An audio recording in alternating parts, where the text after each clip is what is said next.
novembre 2012, l'Institut de la Méditerranée, en collaboration avec le Conseil de développement de Marseille-Provence Métropole, a organisé un colloque qui visait à faire le point sur le concept de polycentrisme et de cohérence territoriale à l'échelle des grandes métropoles méditerranéennes.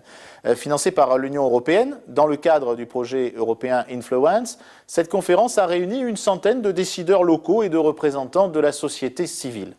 Le débat s'est porté en introduction sur l'impact de la crise financière qui secoue l'Europe sur la gouvernance urbaine. Autrement dit, les contraintes financières qui s'imposent aux acteurs locaux vont-elles conduire à rationaliser les modes de gestion, par exemple en mutualisant un certain nombre de responsabilités à des échelles fonctionnelles plus larges.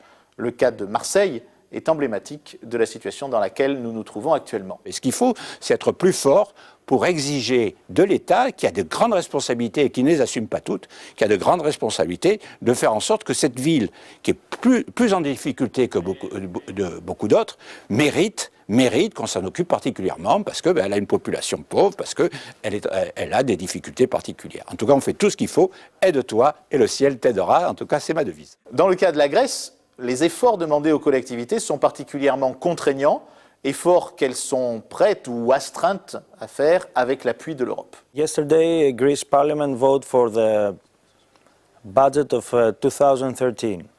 On last Wednesday, we voted for the austerity measures package. Try to respect our commitments in the European Union.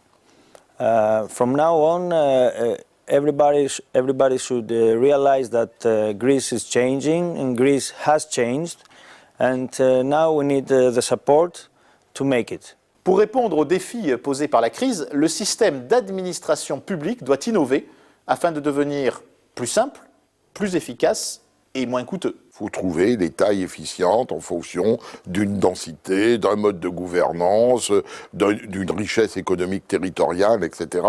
et qui doivent contribuer à finalement avoir un équilibre général le plus performant possible. Il s'agit donc de remettre en cause ce qui existe aujourd'hui dans tous les États, même si on ne sait pas jusqu'à quel point ces États vont accepter les changements.